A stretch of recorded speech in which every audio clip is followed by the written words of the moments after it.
একটি শিশু সুন্দরভাবে পড়াশোনা করছিল, কিন্তু হঠাৎ দেখা যাচ্ছে তার বাবা মা লক্ষ্য করছেন তার পড়াশোনার প্রতি আগ্রহ ধীরে ধীরে কমে যাচ্ছে। কিন্তু এর কারণ কি কি হতে পারে? এই কারণ কি আপনি জানতে চান? এই কারণগুলির মধ্যে প্রধান কারণগুলি হলো এই শিশুটিকে কারা পড়াচ্ছে।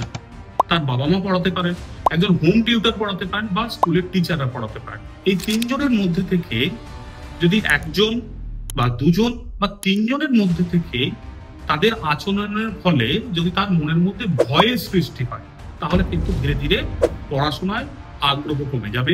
দ্বিতীয়, যিনি পড়াচ্ছেন তার মধ্যে তার পার্সোনালিটি যদি অ্যাট্রাকটিভ না হয়, তিনি মজাদার যদি না হন, তাহলে কিন্তু সেই বাচ্চাটির পড়াশোনার প্রতি আগ্রহ ধীরে ধীরে কমে যাবে। এবং এই শিশুটিকে যদি একটানা পড়ানো হয়, একসঙ্গে 1 ঘন্টা 2 ঘন্টা পড়ানোর চেষ্টা হয়, তাহলেও কিন্তু এই বাচ্চাটির মনোযোগ ধীরে ধীরে নষ্ট হয়ে যাবে। তাকে জোর করে যদি পড়ানোর চেষ্টা হয়, তাহলেও কিন্তু তার মনোযোগ ধীরে ধীরে নষ্ট হয়ে যাবে। এইভাবে কিন্তু একটি বাচ্চার মধ্যে পড়াশোনার প্রতি মনোযোগ ধীরে ধীরে নষ্ট হয়ে যায়। Thank you.